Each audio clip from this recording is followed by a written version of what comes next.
오늘 우리에게 주신 하나님 말씀의 제목은 용기 있는 공동체입니다. 용기 있는 공동체. 여러분, 진짜 세상은 정말 빠르게 지나가는 것 같습니다. 또 작년이 다르고 그 앞해도 다르고 쏜살같이 지나가는 한 해를 달리고 있는데요. 제가 처음에 그 애플 폰을 받았을 때 신기한 게 그거였어요. 쉬리였어요. 쉬리. 시리. 헤이 시리 뭐 있잖아요. 헤이 시리. 처음 나왔을 때 좀 대화를 좀 해봤어요. 너무 신기해가지고. 헤이 시리, 뭐 오늘 날씨가 어때? 그때는 뭔지 알아요? 그렇게 지금처럼 막 정확하게 하지 못했어요. 이해하지 못했어요. 막 이렇게 나오고 막 그랬었는데, 그래서 그만뒀는데요. 그런데 지금은 AI랑 여러분 대화를 하죠. 제가 전철을 타고 다니는데 어떤 학생이 그 기말고사인가 봐요. 그 기말고사를 무슨 시험 이렇게 해서 예제를 뽑아주니까 쫙 이렇게 나오더라고요. 보고 싶어서 본 건 아니고 이렇게 있는데 보이더라고. 무슨 말인지 하나도 모르겠지만 아무튼 그거 가지고 공부를 하고 있더라고요. 시대가 많이 변했습니다. 그리고 또 내가 해야 될 결정들을 AI에게 결정을 부탁하죠. 오늘 점심 뭐 먹을까? 저녁 뭐 먹을까? 그렇게 질문하고 좋은 음식점 추천해줘. 맛있는 맛집 추천해줘. 뭐 이렇게 하더라고요. 여러분, 혹시 오늘 교회 오기 전에 AI에게 나 오늘 교회 가야 될까? 라고 질문한 사람 아직은 없나요? 네, 다음 주에 한번 해보세요. 가라고 하는지 말라고 하는지. 모든 걸 다 거기에 맞춰져 있습니다. 여러분, 무슨 말씀을 드리냐면 지금 시대는 함께 하지 않고 나 혼자 뭔가를 하고 싶은 시대입니다. 나 혼자 시간을 보내고 나 혼자 뭔가를 하려고 해요. 옆에 있는 사람이 있으면 귀찮아요. 그리고 신경 쓰기도 힘들고. 그런데 그렇게 나 혼자 있는 시간을 좋아하는 것처럼 보이지만요, 우리는 결국엔 무언가와 연결되고 싶어 합니다. 그러니 그 AI를 두고 이야기하고 있는 거죠. 나 오늘 무슨 일이 있었는지 아니? 학교에서? 참 힘들겠구나. 뭐 이런 식으로 AI가 설명하잖아요. 위로해주고. 함께 있음이 힘이고 능력입니다. 사랑하는 여러분, 지금 이 시간 우리가 왜 함께 해야 할까요? 인터넷으로 예배 드려야 되고 유튜브도 예배 드려도 되지만 왜 우리가 이 시간을 내어서 여기에 함께 할까요? 그건 우리는 그리스도인으로 살아가기 때문입니다. 진짜로 살아가기 때문이에요. 진짜는요, 내가 힘듦이 있는 삶입니다. 내가 힘든 게 진짜예요. 아무것도 안 하면 편하죠. 편한 것처럼 느껴집니다. 그런데 정말 그게 편할까? 아니죠. 더 불안합니다. 살아있다는 건요, 내가 힘듦이 있다는 거예요. 내가 진짜 그리스도인을 산다는 건요, 내가 힘들게 살고 있음을 느껴야 됩니다. 내가 한 주간에 살아가면 아무런 문제가 없어요. 그런데 주일 나올 때만 힘들어요. 교회 올 때만 힘들어요. 그러면 나는 이상하게 살고 있는 거예요. 우리는 진짜로 살아가는데 어떤 용기를 가지고 살아야 되느냐? 첫 번째는요, 미움받을 용기를 가져야 됩니다. 여러분, 미움받을 용기를 가지세요. 미움받을 용기. 듣기 어렵죠. 미움을 받는다는 자체가 이해가 안 됩니다. 내가 좋은 사람이 되어야 되고 좋은 반응을 받아야 되고 모든 사람이 날 사랑해야 됩니다. 그런데 미움을 받는다니. 죄송합니다. 기본적으로 우리는 좋은 사람이 되기 위해 부단히 노력합니다. 그리고 신경을 많이 쓰고 배려도 많이 하죠. 근데 그건 세상입니다. 세상이에요. 그런데 미움을 받을 용기가 있어야 한다는 말을 다르게 말하면요, 예수님을 따라갈 용기가 있어야 됩니다. 미움 받는다는 게 내 뜻대로 내 마음대로 해서 미움을 받는 게 아니에요. 내 고집대로 막 해서 사람들에게 미움을 받는 게 아닙니다. 내가 여기서 말하고 있는 미움받을 용기는 예수 그리스도를 따라갈 용기가 있느냐입니다. 왜 그러냐? 13절 말씀에 이렇게 기록합니다. 형제들아, 세상이 너희를 미워하여도 이상히 여기지 말라. 본문에서 우리 삶의 기본값을 정해줬습니다. 세상이 나를 미워하는 게 기본값이에요.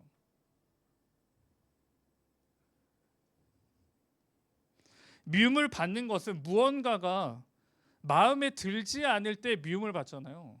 그리고 싫어합니다. 내 마음에 들지 않으면 싫어하죠. 미워합니다. 여러분은 미워하는 사람이 지금은 없겠지만 예전에 한번 생각해 보세요. 초등학교 때 미워하는 친구, 그 친구를 왜 미워했어요? 또 지명하면 안 되겠죠. 왜 미워했을까요? 마음에 들지 않은 게 있으니까요. 나랑 다르니까요. 이해가 안 되니까 미워하죠. 눈에 거슬리는 행동과 말과 행위가 싫었기 때문에 미워하는 겁니다. 세상이 우리를 볼 때요, 미워해야 돼요. 왜 미워해야 되나요? 누가복음 2장 21장 17절에 같이 한번 읽겠습니다. 시작. 너희 머리털 하나도 상하지. 너희는 내 이름 때문에 모든 사람에게 미움을 받을 것이다.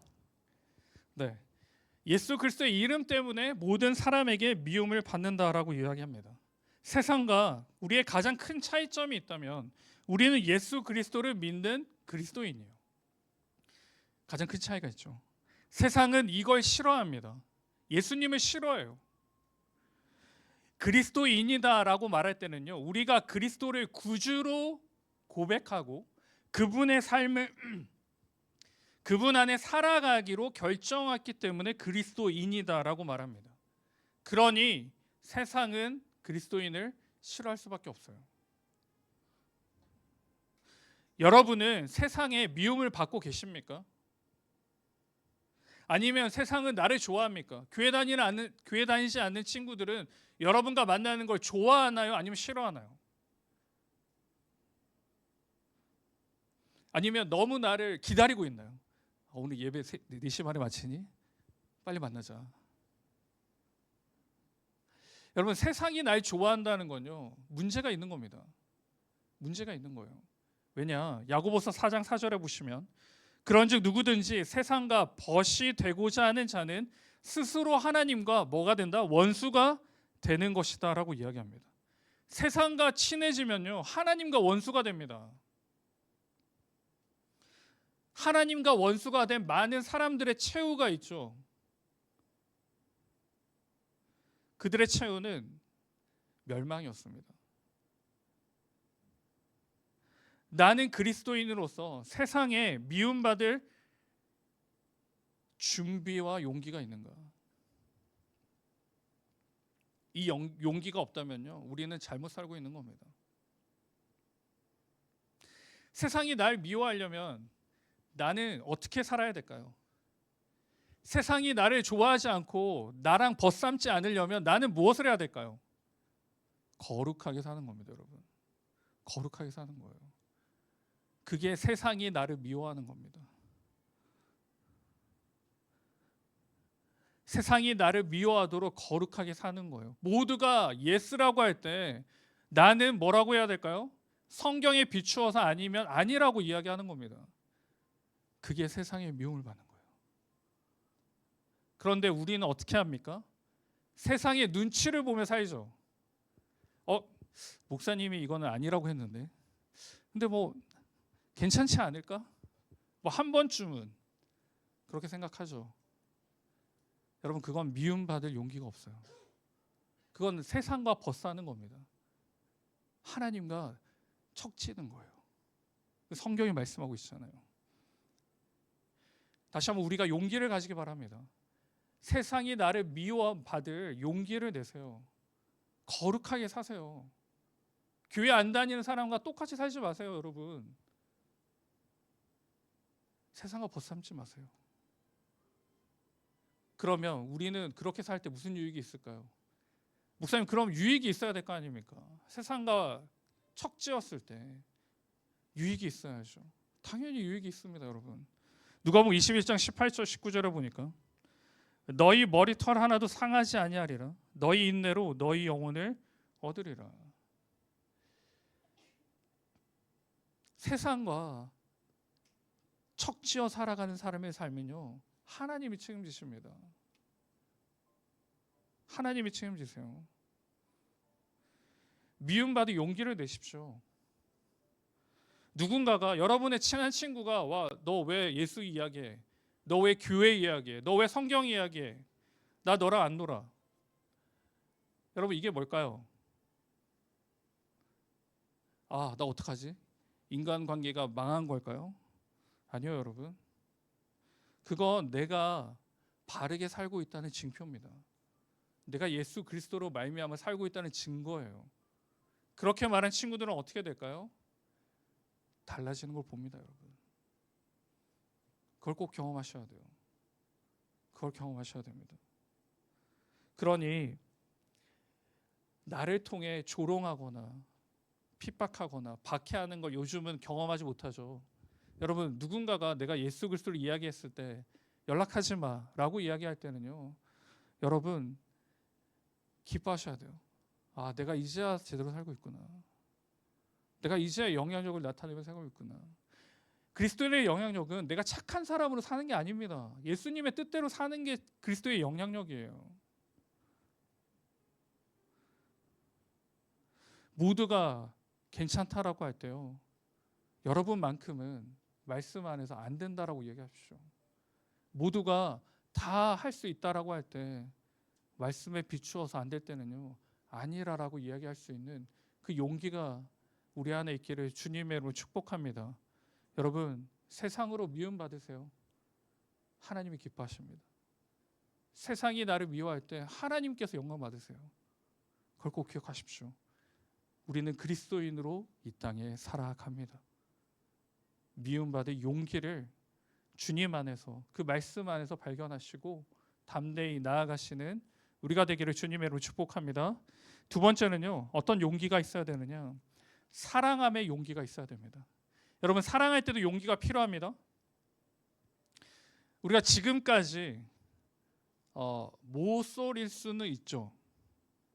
네, 누군지는 모르겠죠. 모쏠일 수 있어요. 그런데 모두가, 여기 있는 모두가 한 번쯤은 해봤을 게 있습니다. 짝사랑이에요. 이렇게 인상들이, 짝사랑도 안 해봤어요. 네, 좀 메말라 있군요. 네. 여러분, 짝사랑을 하잖아요. 짝사랑으로 머물다가 끝나는 건 언제 끝나요? 고백하지 않으면 끝나요. 나 혼자 좋아하다가 나 혼자 결론 짓고 나 혼자 헤어지고 나 혼자 그렇게 해요. 깔끔하죠. 여러분, 너무 깔끔하지 않아요? 짝사랑 해본 사람들? 나만 해봤어요? 왜 이렇게 다 모른 척을. 너무 깔끔해요. 나 혼자 좋아했다가 뭐 했다가 헤어짐도 나 혼자 하고 뭐 다 깔끔하게, 아무 문제 없이. 아무런 변화 일어나지 않아요. 아무런 변화 일어나지 않아요, 여러분. 사랑도 내가 용기를 내야지 변화가 일어납니다. 근데 이렇게 이야기하면 또 약간 오해하는 청년들도 있을 것 같은데, 내가 짝사랑한다 무조건 고백하면 안 돼요. 큰일 나요. 요즘은 큰일 나요, 여러분. 범죄예요. 그래서 봐서 저 사람도 약간 나랑 비슷한 것 같은데 3-4번 확인하고 고백해야 돼요. 알겠죠? 내가 짝사랑한다. 목사님이 사랑은 쟁취하고 나가서 전해야 된다고 하니 오늘부터 저기다 해가지고 목사님이 그랬는데 큰일 나요. 이해하셨죠? 다르게 이해하면 안 돼요. 정확하게 다시 설명했습니다. 이성에 고백할 때는 객관적으로 누가 봐도 그래 고백해야겠다라고 할 때 하는 거예요. 주관적으로 하지 말고. 네. 굉장히 예민하니까. 자, 여기까지. 알겠죠? 네, 뭐라고요? 네, 그래요. 사랑은 하나님 앞에 용기를 내면서 나가는 겁니다. 하나님이 용기를 내셨죠. 좀 표현이 굉장히 우리에게 이해하기 쉽게 제가 설명을 하고 있는데, 하나님이 용기를 내셨어요. 우리를 사랑하기로. 어떻게 용기를 내셨나요? 요한일서 3장 14절인데 같이 한번 읽겠습니다. 시작. 우리는 형제를 사랑함으로 사망에서 옮겨 생명으로 들어간 줄을 알거니와 사랑하지 아니하는 자는 사망에 머물러 있느니라. 3장 14절에 보면 말씀이 대조적으로 나타납니다. 하나님의 자녀와 그렇지 않은 사람들이 등장합니다. 하나님의 자녀들의 특징은 서로 사랑합니다. 반면에 미워하는 자들은 아직 사망의 권세 아래 있는 자들입니다. 이 말씀은 너희가 연약하기 때문에 서로 사랑할 수 없다가 아닙니다. 신앙생활을 얼마 되지 않았기 때문에 서로 사랑을 못한다가 아니에요. 믿음 안에 머물지 못하기 때문에 옆에 있는 지체를 사랑하지 못합니다. 형제를 사랑하는 것으로 말미암아 사망에서 생명으로 옮겼다라고 설명합니다. 여러분, 이것은 믿음으로 구원받는다에 대한 도전이 아니라 믿음은 우리의 형제들의 사랑 가운데 나타남을 이야기합니다. 그래서 구원의 관계가 바로 예수 그리스도의 죽으심과 부활로 말미암아 우리에게 흘러왔고 그 사랑으로 말미암아 그 구원이 성취되었음을 나타냅니다. 그래서 요한일서 3장 16절에 그리스도께서 우리를 위하여 자기 목숨을 버리셨습니다. 이것으로 우리가 사랑을 알게 되었습니다. 그러므로 우리도 형제 자매를 위하여 목숨을 버리는 것이 마땅합니다. 제가 앞에서 말씀드렸던 것처럼요, 하나님께서 사랑을 나타내셨어요. 예수 그리스도를 버리시고 누구를 위해? 저와 여러분을 위해 그 사랑을 보이셨습니다.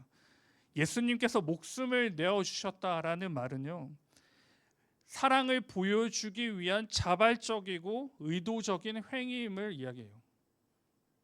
이 사랑을 우리가 아는 것입니다. 그래서 반응하게 되는 거예요.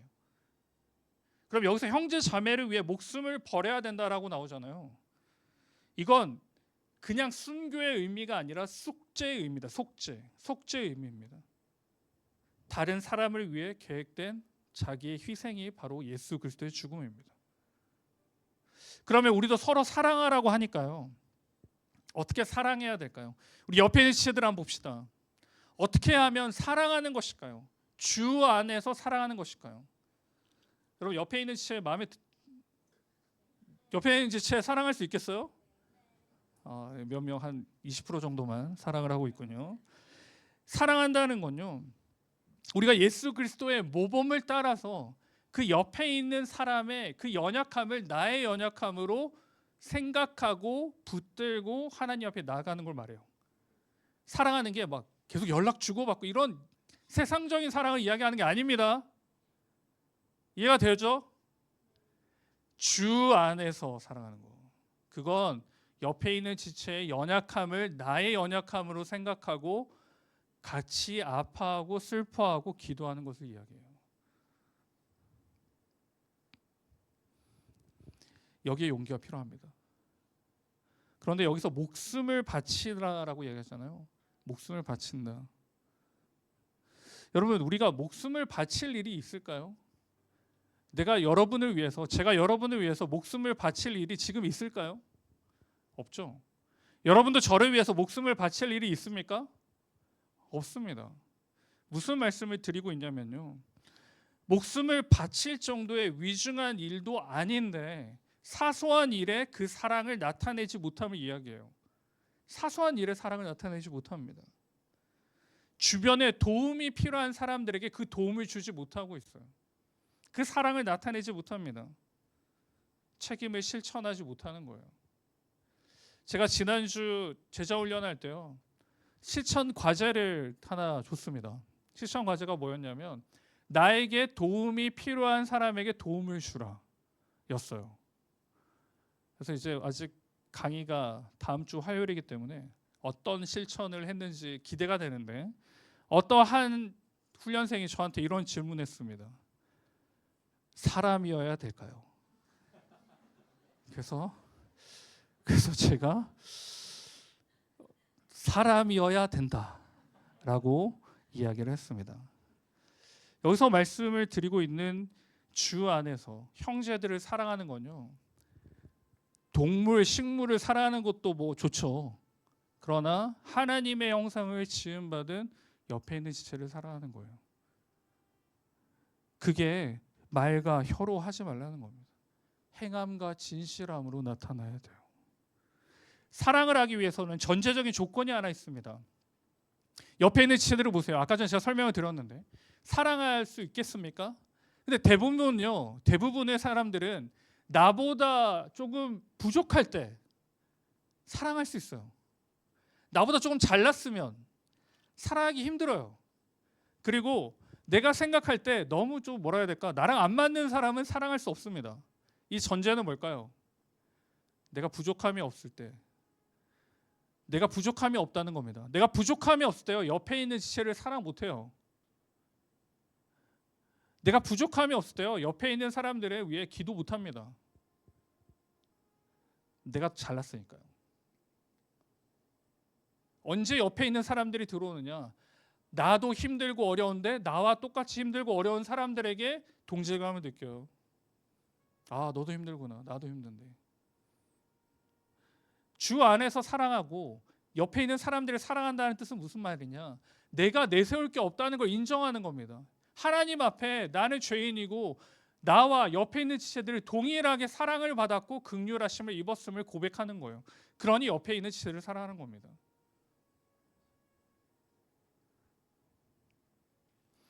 하나님이 보여주신 사랑이 있는데요, 그 사랑을 마태복음 27장 46절인데 같이 한번 읽겠습니다. 시작. 제9시쯤에 예수께서 크게 소리질러 이르시되 엘리 엘리 라마 사박다니 하시니 이는 곧 나의 하나님 어찌하여 나를 버리셨나이까 하는 뜻이라. 하나님께서 보여주신 사랑이 있습니다. 침묵하심이었어요. 그 독생자 예수 그리스도의 그 절규에 침묵하심으로 우리에게 그 사랑을 표현하셨습니다. 이 사랑의 징표가요, 옆에 있는 지체들에게 흘러나가야 됩니다. 내 생각과 내 세계관과 내 가치로 옆에 지체들을 판단하는 게 아니에요. 그 예수 그리스도의 절규를 기억하십시오. 그리고 하나님의 침묵을 기억하십시오. 그 사랑이 있기에 내가 여기에 있고 옆에 지체들이 있는 것입니다. 빌립보서 2장 3절인데요.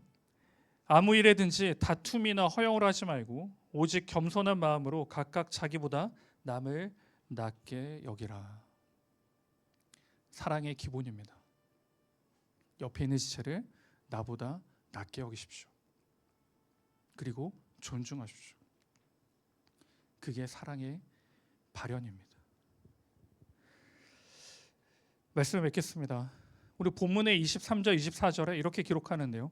그의 계명은 이것이니 곧 그 아들 예수 그리스도의 이름을 믿고 그가 우리에게 주신 계명대로 서로 사랑할 것이니라. 그의 계명을 지키는 자는 주 안에 거하고 주는 그 안에 거하시나니 우리에게 주신 성령으로 말미암아 그가 우리 안에 거하시는 줄을 우리가 아느니라. 아멘. 인간관계를 할 때요, 가장 쉬운 말이 있습니다. 그리고 그리스도인들에게 가장 쉬운 말이 있어요. 그건 말로 하는 겁니다. 말로. 제가 예전에 학부 때 그 선교지에서 사역할 때요, 그렇게 친한 전도사님은 아니었는데 한번 제가 말씀을 드렸는데 그 전사님 눈빛이 장난이 아니었어요. 정말 그 눈빛 보면은 그냥 움츠려들 정도로, 키는 작은데 머리는 약간 말총머리처럼 해가지고 이제 눈빛이 진짜 강렬했어요. 풍문에 들리는 그 전도사님의 뒷 배경이 있었는데 그게 뭐였냐면 저기 서해 쪽에 그 큰 형님들과 같이 그 형님들과 함께 생활을 하면서 왜 이렇게 타짜 활동을 한 거예요. 타짜. 근데 그게 뭐 벌써 수십 년 전이잖아요. 그 영화 나오기 전이니까. 근데 이제 회심하고 신학 공부를 하기 시작한 거예요. 그 이야기 들었어요. 그래서 그 무리에서 나올 때 여러분 영화에서 보는 것처럼 정말 저도 들었어요. 몇 가지 옵션을 주는데 그 전사님이 하는 옵션은 이제 등에 상처를 내는, 순화해서 설명하고 있는 거예요. 등에 상처를 내는 그걸 하고 이제 나왔다라는 이야기를 들었어요. 그 이야기를 듣고 눈을 보니까 이해가 되는 거예요. 와, 저 사람의 삶이 어떻게 살아왔는지 저 그게 느껴지는 거예요. 그런데 제가 머물러 있던 센터와 그 전사님의 집이 비슷했어요. 그래서 가끔씩 같이 집을 갔는데, 그래서 제가 뭐 뻘쭘하니까 한번 그런 이야기를 한 적이 있어요. 전사님 한번 점심 한번 함께 합시다라고 이야기를 했어요. 그래서 그 전사님이 너무 좋아요 그렇게 하고 이제 헤어졌어요. 여러분, 밥 한번 먹읍시다 이 말은 무슨 말이죠? 밥 먹자는 말이에요? 안 먹자는 말이에요? 그냥 기회 되면 먹자는 말 아니에요? 그런데 그날 밤에 전도사님 내일 먹을까요? 뭐 이러는 거예요. 그래서 이분이랑 같이 밥 먹으면 일주일을 미루다 같이 식사를 했습니다. 같이 식사를 했는데요. 물론 뭐 약간 진심 반 그냥 뭐 상투적인 반반이었는데 우리의 관계가 여러분 우리 GBS와 우리 모임의 관계가 그냥 밥 한번 먹읍시다 이렇게 되면 안 됩니다. 우리는 형제 자매예요. 그러니 진심을 담아서 이야기하는 겁니다. 옆에 있는 지체를 그냥 어쩌다 보니까 내 옆에 그냥 GBS 그리고 리더가 된 게 아니에요. 하나님이 맺어주신 거예요. 하나님이 함께하라고 붙들어 주신 거예요. 그러니 나의 모든 것들이 같이 나눠지는 겁니다. 그게 교회고 공동체이고 사랑의 표현이에요. 여러분 GBS 안에서 할 말이 없죠. 그럼 여러분은 언제 말을 하나요? 집에서도 말을 안 할 거고. 여러분 교회 공동체 안에서만이라도 나눔을 하세요. 나눠요 여러분. 어디 가서 여러분의 삶을 나눕니까? 나를 믿고 나와 함께하고 나를 위해 기도하는 이 공동체 안에서요. 여러분 진심으로 나누시기 바랍니다. 그렇게 될 때 여러분의 삶은 달라져요. 그리고 여러분을 위해 한 기도 제목도 달라지게 됩니다. 그걸 꼭 기억하심으로요. 이번 한 주가 용기를 내어서 세상이 나를 미워하더라도 그 미움받을 용기를 가지고 살아가시고 정말 사랑하시기 바랍니다. GBS에 나누는 그 기도 제목 가지고 한 주간에 열심히 기도함으로 그 사랑의 은혜가 나타나는 우리 공동체와 우리 모임 되기를 주님의 이름으로 축복합니다.